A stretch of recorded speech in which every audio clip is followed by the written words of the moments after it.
Summer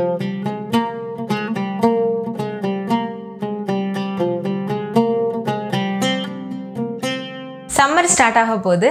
so நம்ம இன்றைக்கி summer ஸ்பெஷலாக ஒரு டேஸ்டியான எல்லாருடைய ஆல் டைம் ஃபேவரட்டான வெனிலா ஐஸ்கிரீம் எப்படி பண்ணுறதுன்னு தான் பார்க்க போகிறோம். இது நல்லா டேஸ்டியாக இருக்கும். கூடவே நம்ம இன்றைக்கி 2 மெத்தடில் எப்படி வெனிலா ஐஸ்கிரீம் பண்ணுறதுன்னு தான் பார்க்க போகிறோம். ஒன்று பால் வச்சு ரொம்ப சிம்பிளாக வீட்டில் இருக்க பொருட்கள் வச்சு பண்ண போகிறோம். அதுக்கப்புறமா ஃப்ரெஷ் க்ரீம் வச்சு சில பேர் ஐஸ்கிரீம் செய்ய சொல்லி கேட்டிருந்தீங்கல்ல, உங்களுக்காக நான் ஃப்ரெஷ் க்ரீம் வச்சும் செஞ்சு காமிச்சிருக்கேன்.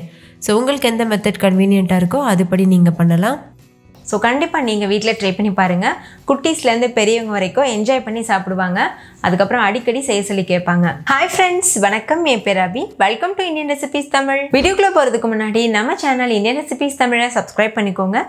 கூடவே இருக்க பெல் சிம்பலையும் கிளிக் பண்ணிக்கோங்க.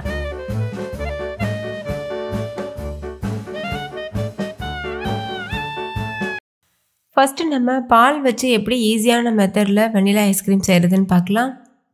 ஃபஸ்ட்டு வெனிலா ஐஸ்கிரீம் பண்ணுறதுக்கு ஒரு சின்ன பவுல் எடுத்துக்கோங்க.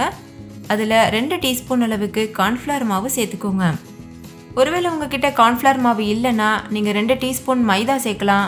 அப்படி இல்லைனா கோதுமை மாவு கூட சேர்க்கலாம், இல்லைனா கஸ்டர்ட் பவுடர் கூட சேர்க்கலாம். இப்போ ஒரு 1/4 கப் அளவு தண்ணி சேர்த்துட்டு இதை நல்லா மிக்ஸ் பண்ணிக்கோங்க.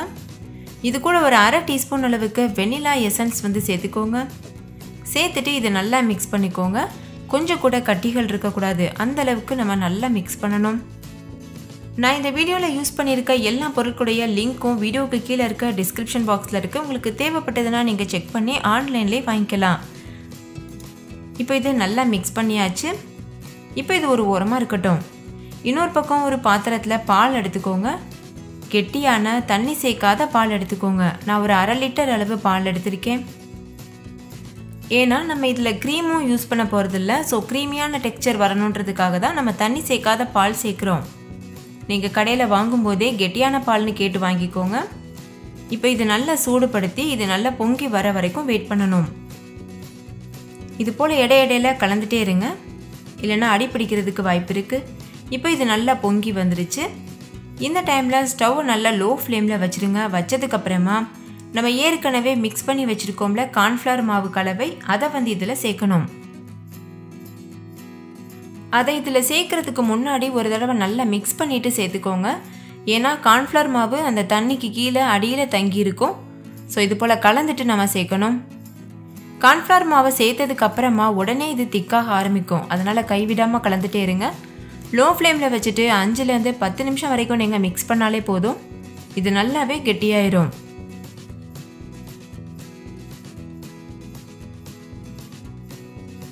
அடுத்து இதில் சர்க்கரை சேர்த்துக்கோங்க.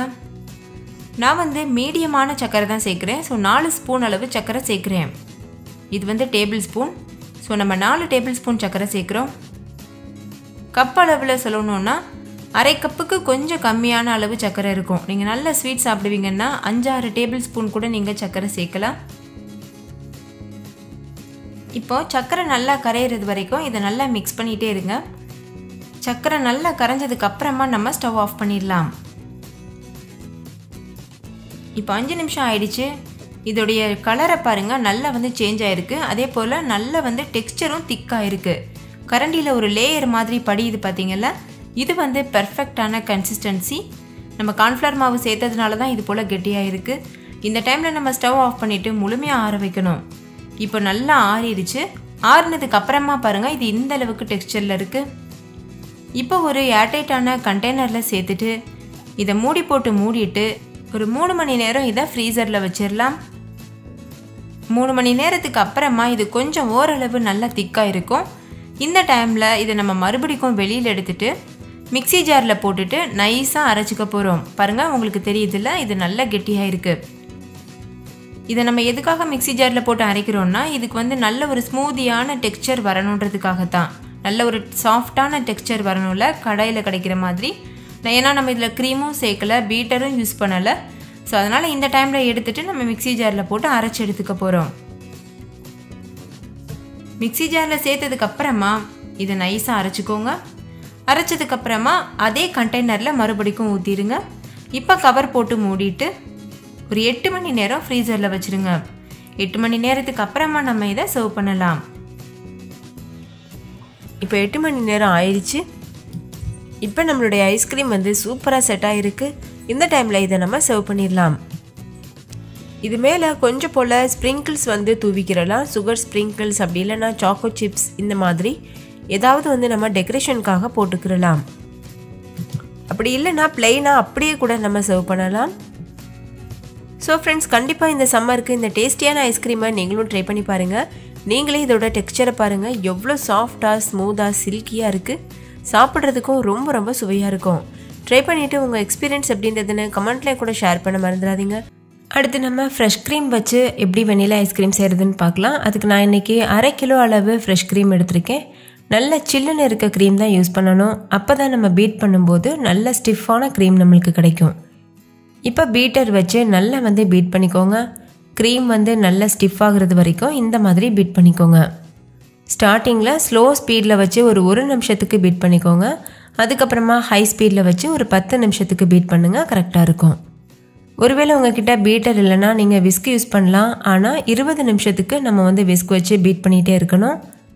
அப்போ தான் நல்ல ஸ்டிஃபான க்ரீம் பக்குவத்துக்கு கிடைக்கும். அது ரொம்ப கஷ்டமாக இருக்கும். நீங்கள் பீட்டர் யூஸ் பண்ணிங்கன்னா ரொம்ப ஈஸியாக வேலை முடிஞ்சிடும். இப்போ இது ஒரு 10 நிமிஷத்துக்கு பீட் பண்ணி எடுத்துக்கலாம்.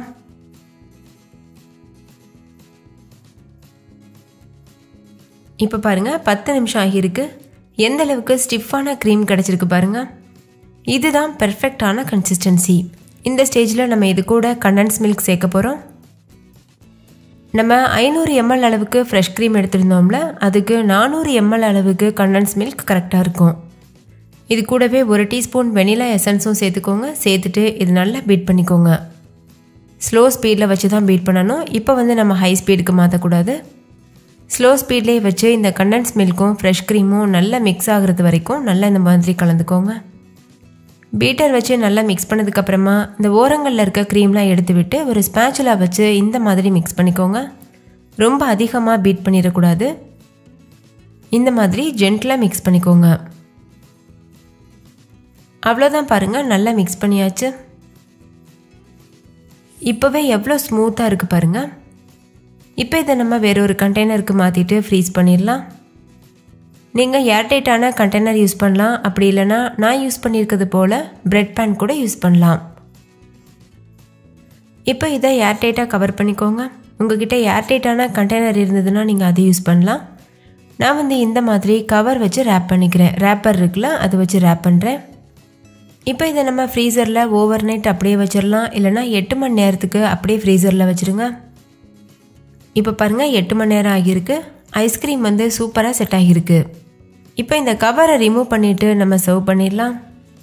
இந்த மாதிரி குழிக்கரண்டி வச்சு நம்ம எடுத்தோன்னா அப்படியே கடைகளில் கிடைக்கிறது போல் நல்ல பந்து மாதிரி ஐஸ்கிரீம் நம்ம வச்சு சர்வ் பண்ணலாம். பார்க்குறதுக்கும் அட்ராக்டிவாக இருக்கும். உங்ககிட்ட ஐஸ்கிரீம் ஸ்கூப்பர் இருந்ததுன்னா நீங்கள் அது கூட யூஸ் பண்ணலாம். நான் வந்து குழிக்கரண்டி யூஸ் பண்ணியிருக்கேன். இப்போ நம்ம இதை சர்வ் பண்ணிடலாம். நீங்களே பாருங்கள், ரொம்ப டேஸ்டியான பெர்ஃபெக்டான வெனிலா ஐஸ்கிரீம் வீட்டிலையே நம்ம தயார் பண்ணிட்டோம். கண்டிப்பாக இதே மெத்தடில் நீங்களும் ட்ரை பண்ணி பாருங்கள். வீட்டில் இருக்க யாருமே நம்ப மாட்டாங்க நீங்கள் வீட்டில் தான் செஞ்சீங்கன்னு. ஏன்னா அவ்வளோ டேஸ்டியாக ரொம்பவே சூப்பராக இருக்கும். ஸோ கண்டிப்பாக ட்ரை பண்ணி பாருங்கள். ஓகே ஃப்ரெண்ட்ஸ், இந்த வெனிலா ஐஸ்கிரீம் உங்களுக்கு ரொம்ப பிடிச்சிருந்துச்சுல்ல? பிடிச்சிருந்தா லைக் பண்ணுங்கள், உங்கள் ஃப்ரெண்ட்ஸ் கூட ஷேர் பண்ணுங்கள். நீங்களும் வீட்டில் செஞ்சு பார்த்துட்டு டேஸ்ட் எப்படின்றதுன்னு கமெண்ட்டில் சொல்லுங்கள். தேங்க்யூ, பாய்.